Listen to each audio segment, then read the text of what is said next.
दोस्तों, भारतीय stock market लगातार नई नई ऊंचाइयां छू रहा है। अभी कुछ दिन पहले ही न्यूज निकल के आया था कि भारतीय स्टॉक मार्केट ने हांगकांग को पछाड़ करके नंबर 4 का पोजीशन अक्वायर कर लिया। अब मात्र 3 देश ही भारतीय स्टॉक मार्केट से ऊपर आते हैं। एक आपका यूएसए हो गया, दूसरा चाइना और तीसरा जापान। और थोड़े ही दिनों में ये जापान को भी क्रॉस करके नंबर 3 पे पोजीशन आ जाएगा मार्केट कैप के मामले में। तो दोस्तों, आज की इस वीडियो में हम ऐसे 3 स्टॉक्स के बारे में बात करेंगे, 3 ऐसी कंपनियों के बारे में बात करेंगे जो स्टॉक्स मार्केट में अपना आईपीओ लेकर के आ रही है। और ये तीनों कंपनियां वो शानदार ओपनिंग खुलने का जो है वो दिख रहा है। तो इसी के बारे में आज की इस वीडियो में हम बात करेंगे और हम देखेंगे कि इन तीनों कंपनियों में से किसमें हमें पैसा लगाना है और इसके बारे में पूरी तरीके से एनालाइज करेंगे, ताकि आपको एक क्लियर कट आइडिया हो जाए कि इन सब में से किसमें पैसा लगाना है आपको। ठीक है, तो चलिए दोस्तों वीडियो शुरू करते हैं। लेकिन दोस्तों, वीडियो शुरू करने से पहले अगर आपने मेरे चैनल F4 फाइनेंस को अभी तक सब्सक्राइब नहीं किया तो चैनल को सब्सक्राइब कर लीजिए और बेल आइकन को ऑन कर दीजिए, ताकि स्टॉक मार्केट से रिलेटेड वीडियो आप तक आसानी से पहुंच सके और आप स्टॉक मार्केट से अपडेटेड रह सके। तो चलिए दोस्तों, अब चलते हैं हम अपने कंप्यूटर स्क्रीन पे। तो हम ये कंप्यूटर स्क्रीन पे आ गए। आप यहाँ पे देख सकते हो कि 3 आईपीओ जो है वो इशू होने के लिए तैयार है और 11 जो है वो दलाल स्ट्रीट में नेक्स्ट वीक जो है वो लिस्टिंग होने के लिए आएगी। ठीक है, तो हम इसी में से बात करते हैं कि ये तीनों जो है वो कौन कौन से हैं। तो पहला अगर मैं बात करूं तो पहला है एमक्यूर फार्मा, जिसका आईपीओ आ रहा है। इसके बारे में पूरी तरीके से डिटेल से देखेंगे, अभी बस नाम देख लीजिए। दूसरा अगर बात करते हैं तो दूसरा यहाँ पे आप देख सकते हो बंसल वायर, दूसरा आपको दिखा। और तीसरा अगर बात करते हैं तो तीसरा है एमबेल लैबोरेटरीज, ये एसएमई सेक्टर में आपकी ओपन होने वाली। ठीक है, स्मॉल एंड मीडियम इंटरप्राइजेज में। तो आप देख सकते हो कि ये तीनों जो है वो आपके स्टॉक मार्केट में लिस्टेड आ रही है। अब चलिए एक एक करके तीनों को एनालाइज करते हैं, तीनों कौन कौन से सेक्टर में काम करती है और कितना इसका प्राइस टैग है, इस सब के बारे में। तो सबसे पहले हम बात करते हैं एमक्यूर फार्मा। ठीक है, तो एमक्यूर फार्मा ये आप देख सकते हो। सबसे पहले हम देखते हैं कि ये कंपनी करती क्या है, इसके बारे में पूरा जानते हैं, उसके बाद पूरा डिटेल समझेंगे। तो देखिए, ये कंपनी जो है वो 1981 में आपकी बनी थी, एमक्यूर फार्मास्यूटिकल प्राइवेट लिमिटेड के नाम से। An Indian pharmaceutical company developed, manufacture and globally market a wide range of pharmaceutical product across several major therapist area. यानी कि ये जो कंपनी है वो फार्मास्यूटिकल सेक्टर की कंपनी है, जो डेवलप करती है, रिसर्च करती है, मैन्युफैक्चर करती है और ग्लोबली डिस्ट्रीब्यूट करने का काम करती है। आगे अगर बात करते हैं, the company has rank 13th in the domestic sales among the pharmaceutical company in India for MAT September 2023 and 4th in the market share in its covered market for the same period. यानी कि अगर बात करते हैं कि ये pharmaceutical sector में India में डोमेस्टिक मार्केट में कितने पर आती है, तो 13 नंबर पे आती है, जो सर्वे हुआ था मैट का सितंबर 2023 में। और चौथे नंबर पे आती है मार्केट शेयर कवर करने में, उसी दौरान जो सर्वे हुआ था। बात करते हैं तो इसका जो leading pharmaceutical company in gynaecologist and the HIV antiviral therapist area for the MAT September. यानी कि ये जो कंपनी है ये आपकी गायनाकोलॉजी का काम बनाती है दवा, और दूसरा बात करते हैं तो एचआईवी का भी दवा बनाती है, एंटीवायरस बनाने का काम करती है, जो थेरेपी में यूज होता है। ठीक है, तो देख सकते हो कि कितनी ज़्यादा प्रोमिनेंट कंपनी है जो आपकी फार्मास्यूटिकल में है। आगे अगर बात करते हैं, in the next 6 month ended September 30 हो जाता है the financial 2023 sales in India contributed 50.80% and 53.16% in the company total revenue. यानी कि लगभग जो 50% की इसकी कमाई हो रही है वो इंडिया से ही हो रही है। The company domestic sale grew at CAGR of 10.8%। इसका जो है वो 19 से लेकर के 23 तक में बढ़ा है। ठीक है, तो हमने प्रॉपर इसका आइडिया देख लिया कि ये कंपनी फार्मास्यूटिकल की है, गायनाकोलॉजी की दवाई बनाती है और एचआईवी एंटीवायरस जो थेरेपी में यूज होता है उसकी दवाई बनाती है। इंडिया में डोमेस्टिक सेल्स के मामले में 13 नंबर पे है, और अगर मार्केट शेयर की बात करते हैं तो वो 4th नंबर पे आती है। ठीक है, तो ये हमने देख लिया कि फार्मास्यूटिकल की कंपनी है। अब चलिए हम एक नज़र डाल लेते हैं कि ये अपना आईपीओ जो लेकर के आ रही है उसका क्या है। ठीक है, कितने पर ये ओपन होगा, इसके बारे में डेट बारे में पूरे तरीके से देखेंगे। तो देखिए, इसका पूरा यहाँ पे डेट है। ये जो कंपनी का आईपीओ डेट है वो 3 जून को ओपन होकर के 5 जुलाई को जाकर के क्लोज होगा। यानी कि 3 जुलाई को ओपन होगा और 5 जुलाई को आप जो क्लोज हो जाएगा। फेस वैल्यू 10 रुपये का है और प्राइस बैंड इसने जो रखा है वो 960 से 1008 रुपया रखा है। ठीक है, यानी कि 960 रुपया से लेकर के 1008 रुपया के बीच में आप कभी कोई सा भी आप लगा सकते हैं। लॉट साइज 14, मिनिमम आपको जो है वो 14 आपको ये खरीदना पड़ेगा। ठीक है, बात करते हैं इसके फ्रेश इशू और ऑफर फॉर सेल। तो फ्रेश इशू जो है वो 800 करोड़ का है, आप यहाँ पे देख सकते हो। और ऑफर फॉर सेल जो है वो यहाँ पे देखिए 1152.03 करोड़ का ऑफर फॉर सेल है। यानी कि ये जो है वो इन्वेस्टर जो है वो अपना पैसा लगाए हैं पहले, वो अपना इसमें से प्रॉफिट कमाना चाह रहे हैं। ठीक है, तो ये हमने देख लिया एक। अब चलिए हम देखते हैं कि इसको लेकर के जो इसका जो फाइनेंशियल कंडीशन है वो कैसा है। तो ये हमारे पास इसका फाइनेंशियल कंडीशन, क्योंकि किसी भी कंपनी का फाइनेंशियल कंडीशन ही बताता है कि वो कंपनी कैसा परफॉर्म कर रही है पास्ट में और आने वाले समय में कैसा परफॉर्म कर सकती है। तो अगर हम यहाँ पे एसेट्स की बात करते हैं इसकी, तो देखिए यहाँ पे डेटा जो है वो 31 मार्च 2024, 31 मार्च 2023 और 2022 का है। तो 2024 की बात करें 7,806.16 करोड़, मार्च 2023 में देखिए 6,672.53, तो बढ़ा है इसमें। रिवेन्यू की अगर बात करते हैं, रिवेन्यू भी देखिए 31 मार्च 2024 में 6,715.24 करोड़ और 2023 में 6,031.72 करोड़। तो देख सकते हो रिवेन्यू भी बढ़ा है। प्रॉफिट आफ्टर टैक्स देखिए 31 मार्च 2024 में 527.58 करोड़ और 31 मार्च 2023 में 561.85 करोड़। ठीक है, तो यहाँ पे आपका जो प्रॉफिट आफ्टर टैक्स आपका डिक्रीज हुआ है। नेटवर्थ की अगर बात करते हैं तो देखिए मार्च 2024 में 2,952.28 करोड़ और मार्च 2023 में 2,501.13 करोड़। और अगर हम इसके सरप्लस की बात करते हैं, रिजर्व और सरप्लस, तो मार्च 2024 तक इसका 2,722.40 करोड़ और मार्च 2021 में देखिए 2,293.77 करोड़। और टोटल अगर हम बोरिंग यानी उधार की बात करते हैं तो मार्च 2024 में 2,091.94 करोड़ और मार्च 2023 में 2,202.42। तो इसका बोरिंग जो है वो घटा है। तो अगर हम ओवरऑल बात करते हैं तो मार्च 2024 में इसका इंप्रूव हुआ है, चाहे हम इसके रेवेन्यू की बात कर लें, नेटवर्थ की बात कर लें या रिजर्व और सरप्लस की बात करें। और इसका बोरिंग जो है वो घटा है, जो कि गुड साइन है। इसका सिर्फ और सिर्फ जो डिक्रीज हुआ है वो प्रॉफिट आफ्टर टैक्स में थोड़ा सा डिक्रीज हुआ है, जो कि लगभग जो है वो इसमें 40 करोड़ के आसपास जो है वो डिक्रीज हुआ है। ठीक है, अब चलिए हम देखते हैं कि कंपनी का ऑब्जेक्टिव क्या है, आखिर ये जो आईपीओ से पैसे जुटाएगी इसका क्या करने वाली है। तो यहाँ पे देखिए इसका ऑब्जेक्टिव लिखा हुआ है। तो देखिए दो ऑब्जेक्टिव है कंपनी के। पहला ऑब्जेक्टिव की बात करें, repayment for all portion of the certain outstanding borrow available by the company, यानी कि उधार चुकाने के लिए ये पैसे बोरो कर रही है, जो कि नेगेटिव पॉइंट है। दूसरा जनरल कॉर्पोरेट पर्पस, यानी कि ये जो उधार लिए दूसरे से जिसमें इंटरेस्ट जाता है उसको ये चुकाएगी, और दूसरा जो है वो जनरल इंटरेस्ट पर्पस के लिए आपका जो है ये उगा रही है पैसे। ठीक है, तो ये हमने देख लिया इस कंपनी के एमक्योर फार्मा के बारे में। अब आपको मैं एक इंटरेस्टिंग फैक्ट ये भी बता देता हूँ कि आपने शार्क टैंक इंडिया में नमिता थापर जो देखा होगा, वो इसमें जो है वो इन्वेस्टर है और एक अच्छी खासी जो है वो पोर्शन इसके पास है। ठीक है, तो अगर ये इन्वेस्टर है इसमें तो आपकी जाहिर सी बात है कि अगर इसने इन्वेस्ट किया है तो कुछ ना सोच समझ के ही किया होगा।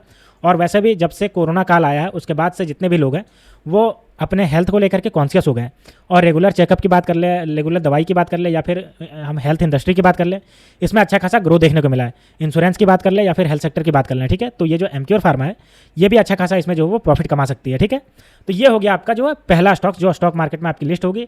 आपका 3 जुलाई से लेकर के 5 जुलाई तक आपके पास टाइम है। ठीक है, अब हम दूसरे स्टॉक्स की बात करते हैं। तो दूसरा जो है कंपनी जो आपकी लिस्ट होने आ रही है उसका नाम है बंसल वायर इंडस्ट्रीज लिमिटेड। तो आपके नाम से ही पता चल रहा है कि ये कंपनी क्या बनाती होगी। तो देख लेते हैं भाई नाम के अनुसार ही बना रही है कि नहीं बना रही है अपनी। तो देखिए इसके अबाउट सेक्शन में आ गए तो सबसे पहले हम बात करते हैं। तो ये कंपनी 1985 में Bansal wire industries limited in stainless steel wire manufacture company, यानी कि ये जो है वो 1985 में इस्टेब्लिश हुई थी। और काम क्या करती है, stainless steel wire manufacture company है। ठीक है, स्टेनलेस स्टील बनाने का काम करती है। The company operate in 3 main segment, high carbon steel wire, low carbon steel wire and stainless steel wire. ये तीनों चीज़ बनाने का काम करती है। The company makes 3000 different type of steel wire product ranging in size for very thin to very thick, यानी कि 3000 डिफरेंट प्रोडक्ट बनाती है स्टील के प्रोडक्ट, थिन से लेकर के थिक तक। और more than 5000 customer in different industries which helps the company grow. और 5000 से ज़्यादा कस्टमर इसके जो है वो अलग अलग इंडस्ट्री में इसके हैं। आगे अगर बात करते हैं तो reduce risk, the company does not repay too much on one customer और वन टाइप ऑफ कस्टमर, यानी कि इसका रिस्क कम हो इसलिए वो किसी एक कस्टमर पर ज़्यादा ये लाई नहीं करती है। ठीक है, they also use a price modelling that help them deal with the changing in the material cost, यानी कि प्राइस मॉडलिंग के हिसाब से अगर प्राइस बढ़ गया मटेरियल का तो ये कस्टमर से ज़्यादा चार्ज करते हैं, जिसकी वजह से ये प्रॉफिटेबल रह पा रहे हैं। ठीक है, तो हमने देख लिया इस कंपनी के बारे में कि ये आपकी जो है वो 3 सेगमेंट में काम करती है, high carbon steel wire, low carbon steel wire और स्टेनलेस स्टील वायर, ये तीनों बनाने का काम करती है। अब चलिए हम आगे देखते हैं ये कंपनी जो है वो लिस्टिंग होने के लिए आ रही है, तो ये कब लिस्टिंग होने के लिए, इसका आईपीओ का पूरा डिटेल देखते हैं। तो देखिए सबसे पहले हम बात करते हैं आईपीओ का डेट। तो आईपीओ का डेट जो है वो 3 जुलाई से लेकर के 5 जुलाई तक, पिछला वाला उसी के अनुसार। फेस वैल्यू बात करें 5 रुपये का इसका फेस वैल्यू है। और अगर हम प्राइस बैंड की बात करें तो 243 रुपये से लेकर के 256 रुपये तक ये होगा। ठीक है, लॉट साइज देखिए 58 शेयर का पर लॉट साइज है। बात करते हैं तो फ्रेश इशू की बात करें तो 745 करोड़ का फ्रेश इशू है, और इसमें कोई ऑफर फॉर सेल नहीं, यानी जितना भी ये जो इशू हो रहा है ये पहली बार कंपनी इशू कर रही है, फ्रेश इशू कर रही है। ठीक है, तो ये हमने देख लिया। अब चलिए हम कंपनी के मोस्ट इंपॉर्टेंट डेटा फाइनेंशियल को देख लेते हैं। तो ये हमारे पास देखिए फाइनेंशियल आ गया। बात करते हैं इसके एसेट्स की। तो देखिए एसेट्स मार्च 2024 में 1264.01 करोड़ था, और मार्च 2023 में ये 749.05, तो देख सकते हो ये बढ़ा है। रेवेन्यू की अगर बात करें तो रेवेन्यू पे देखिए मार्च 2024 में ये 2470.89 करोड़ और मार्च 2023 में 2422.57 करोड़। प्रॉफिट आफ्टर टैक्स की अगर बात करते हैं तो देखिए मार्च 2024 में 78.80 करोड़ और मार्च 2023 में 59.93 करोड़, तो देख सकते हो ये भी बढ़ा है। नेटवर्थ की बात करते हैं तो देखिए 422.37 करोड़ 2024 में और 2023 में 282.51 करोड़। रिजर्व एंड सरप्लस की अगर बात करते हैं तो देखिए मार्च 2024 में 358.64 करोड़ और मार्च 2023 में 273.41 करोड़। और अगर बोरोइंग यानी उधार की बात करते हैं तो देखिए 681.14 करोड़ इसका 2024 में और 2023 में 422.19 करोड़। तो अगर हम 2024 से 2023 को कंपेयर करते हैं तो ओवरऑल सब में ये जो है वो आगे है। बस दिक्कत इसमें एक है कि इसका बोरोइंग जो है वो ये बढ़ा है, 2023 से 2024 के बीच में इसका बोरोइंग जो है वो बढ़ा है। अब हम बात करते हैं कि ये जो कंपनी अपना ऑब्जेक्टिव क्या रख रही है, आखिर इस पैसे को जुटा करके ये क्या करेगी। ठीक है, तो इसके बारे में देखते हैं। तो यहाँ पे देखिए हमारे पास ऑब्जेक्टिव आ गया इसका। तो बात करते हैं इसका पहले ऑब्जेक्टिव। तो देखिए रीपेमेंट और प्री पेमेंट ऑफ ऑल और portion of certain outstanding boring, यानी जितना भी इसका बोरिंग है, उधार है जो बढ़ता जा रहा था, इसको चुकाने का ये काम करेगी। ठीक है, आगे अगर बात करते हैं funding the working capital required for the company, यानी कि कंपनी को जो वर्किंग कैपिटल चाहिए उसको ये देगी। आगे अगर बात करते हैं तो जनरल कॉर्पोरेट पर्पस और भी जितने छोटे मोटे काम होते हैं उसमें ये अपना जो है वो पैसा लगाएगी। ठीक है, तो ये हमने इसका ऑब्जेक्टिव देख लिया। ठीक, तो दोस्तों ये हमने दूसरा स्टॉक्स देख लिया, दूसरी कंपनी देख ली जो कि स्टॉक मार्केट में लिस्टेड होने के लिए आ रही है। ये आपके स्टेनलेस स्टील बनाती है, वायर बनाती है, 3 सेगमेंट में काम करती है, ये सब हमने देख लिया। ठीक है, अब हम तीसरी कंपनी की बात करते हैं जो आपकी स्टॉक मार्केट में लिस्टेड होने आ रही है। तो तीसरी कंपनी जो है वो स्टॉक मार्केट में एसएमई आईपीओ लेकर के आ रही है, यानी स्मॉल एंड मीडियम इंटरप्राइजेज। ये आपकी मेन आईपीओ नहीं है, तो इसके बारे में भी देख लेते हैं। इसके बारे में, इसका नाम है एम्बे लेबोरेटरीज लिमिटेड, इसका अपना आईपीओ लेकर के आ रही है। ठीक है, अब इसके बारे में सबसे पहले देख लेते हैं कि ये कंपनी क्या करती है, तभी हमें समझ में आएगा इसके बारे में पूरा।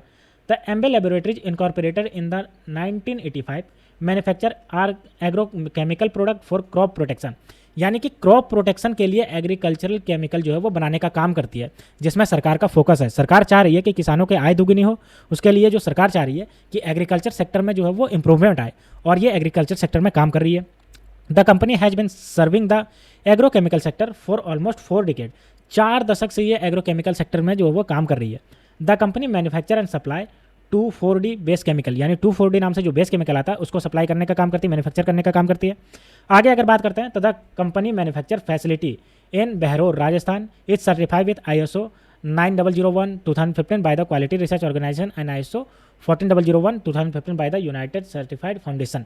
यानी अगर हम बात करते हैं तो ये कंपनी का जो मैन्युफैक्चरिंग फैसिलिटी है वो बहरोर राजस्थान में है, जहाँ पे ये ISO से सर्टिफाइड है और यूनाइटेड असर्टेशन फाउंडेशन से भी ये सर्टिफाइड है। अगर बात करते हैं तो the company currently produce the following product for its customer base which include large corporate like aromatic Russia private limited, JR Jindal infra project private limited and SC formulated क्रोपन।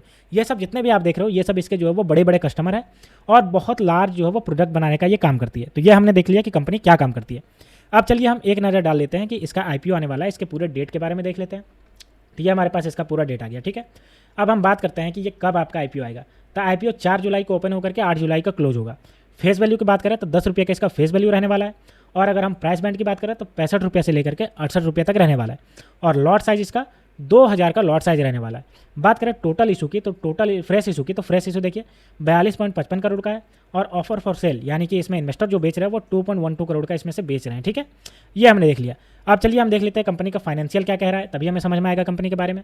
तो देखिए यहाँ अगर हम एसेट्स की बात करते हैं तो एसेट्स आप देखिए मार्च 2023 में 5,761.85 करोड़, और मार्च 2024 जनवरी 2024 में ये इससे एसेट्स बढ़ करके 8,620.84 करोड़ हो गया। रिवेन्यू की अगर हम बात करते हैं तो देखिए मार्च 2022 की अगर हम बात करते हैं तो मार्च 2022 में 8,511.19 करोड़, और मार्च 2023 में जो है वो 10,743.47 करोड़, और 31 जनवरी 2024 की अगर बात करते हैं, अभी क्वार्टर 3 तक का ही रिजल्ट आया तो 10,043.69 करोड़ हो गया। ठीक है, प्रॉफिट आफ्टर टैक्स की अगर बात करते हैं देखिए मार्च 2022 में 357.47 करोड़, और मार्च 2023 में अगर बात करते हैं तो 456.93 करोड़, तो ये भी बढ़ा है। नेट प्रॉफिट नेट वर्थ की अगर हम बात करते हैं देखिए मार्च 2022 में 1,906.67 करोड़, और मार्च 2023 में 2,363.60 करोड़, और रिजर्व एंड सरप्लस की अगर हम बात करते हैं तो देखिए मार्च 2022 में 131.73 करोड़, और मार्च 2023 में 588.66 करोड़।